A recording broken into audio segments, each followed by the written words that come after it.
اللہ اللہ اللہ۔ حتیٰ کہ جب موت کا وقت آتا ہے تو شیطان اس بندے کے ماں باپ کی شکل میں آتا ہے اور اس بندے کو آ کے کہتا ہے کہ دیکھو ہم تمہارے ماں باپ ہیں، ہم مر گئے تھے، اور آگے جا کے ہمیں پتہ چلا کہ عیسائیت یا یہودیت اچھا ٹھیک مذہب ہے، لہذا تم بھی قبول کر لو۔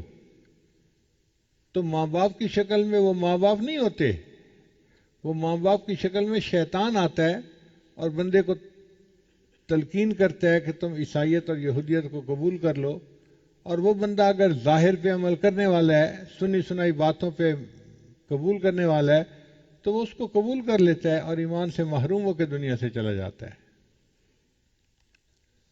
اس لیے ہدایت کے اوپر پکے رہنا اور اس کی دعائیں مانگتے رہنا یہ ہم میں سے ہر ایک کے لیے ضروری ہے۔ ہمیں اللہ نے صحت عطا فرمائی، تعلیم عطا فرمائی، عزت عطا فرمائی، اولاد عطا فرمائی، کاروبار عطا فرمایا، جو عطا فرمایا وہ سب چھوٹی نعمتیں ہیں۔ سب سے بڑی نعمت جو ہمارے پاس ہے وہ کون سی ہے؟ ہدایت ہے، کہ ہم ایمان کے اوپر ہیں۔ اب ہم یہ فیصلہ کر لیں کہ ہم نے ایمان سے پیچھے نہیں ہٹنا۔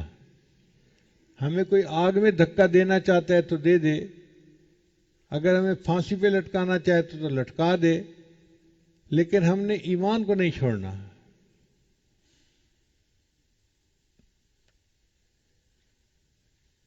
ہمیں تو اس ہدایت کے لیے کوئی محنت ہی نہ کرنی پڑی، اس لیے ہمیں اس کی قدر نہیں ہے۔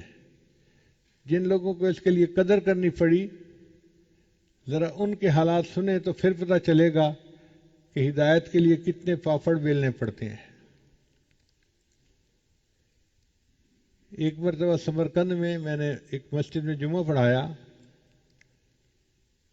تو جمعے کے بعد ایک نوجوان آیا، حضرت میری والدہ نے آپ کو گھر آنے کی دعوت دی ہے، آپ چند منٹ کے لیے آ جائیے۔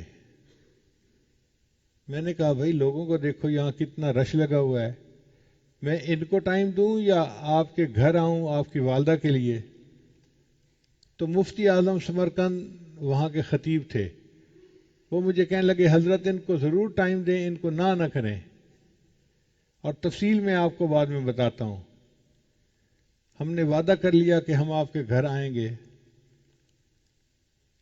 جب وہ گھر جانے لگے تو مفتی صاحب گاڑی میں بیٹھے تھے، وہ مجھے حالات سنانے لگے کہ حضرت جب کمیونزم آیا، اس لڑکی کی عمر اس وقت 25 سال تھی، اور اس لڑکی کے دل میں ایمان جمع ہوا تھا۔ یہ دوسری عورتوں کو اللہ کی توحید کی طرف بلاتی تھی، ایمان کی طرف بلاتی تھی، اور ان کو مسلمان بناتی تھی۔ ہم اس کو سمجھاتے تھے تو نوجوان ہے، لڑکی ہے، یہ پولیس والے سارے دہریے ہیں، اگر کسی کو پتہ چل گیا کہ تم یہ محنت کر رہی ہو تو تمہاری جان کا بھی خطرہ، تمہاری عزت آبرو کا بھی خطرہ، یہ تمہیں بے حرمتی کریں گے تمہاری۔ مگر وہ بچی ڈرتی نہیں تھی، وہ کہتی تھی نہیں، اللہ پہ مجھے ایمان ہے اور اللہ میرا محافظ ہے۔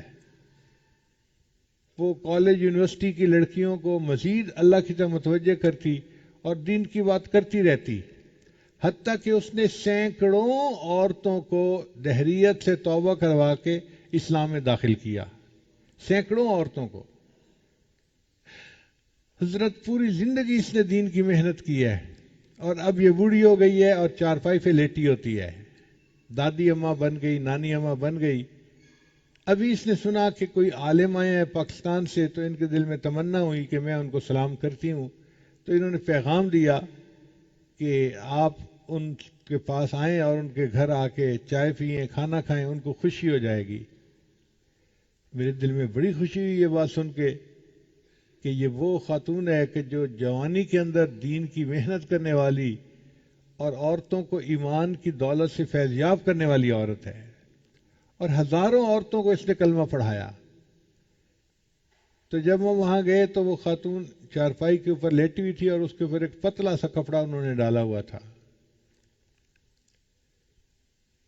تو مفتی صاحب نے بھی سلام کیا، میں نے بھی ان کو سلام کیا۔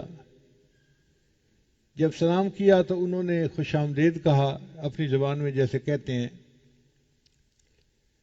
تو میں نے ان سے گزارش کی کہ آپ بڑی ہیں، ہمارے لیے والدہ کے درجے میں ہیں، تو میں آپ سے یہ گزارش کرتا ہوں کہ آپ دعا کر دیجئے میرے لیے.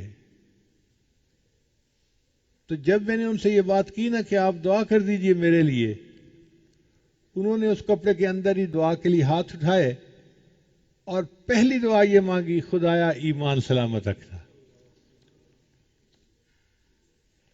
خدایا ایمان سلامت رکھنا. آنکھوں سے آنسو نکل آئے.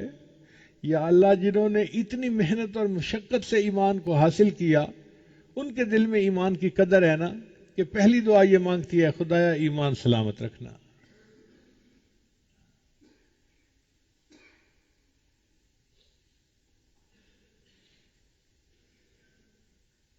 اللہ تعالی ہمارے بھی ایمان کو سلامت رکھے، اور جب دنیا سے جانے کا وقت ہو تو اللہ ایمان کی حفاظت کے ساتھ دنیا سے ہمیں لے جائے.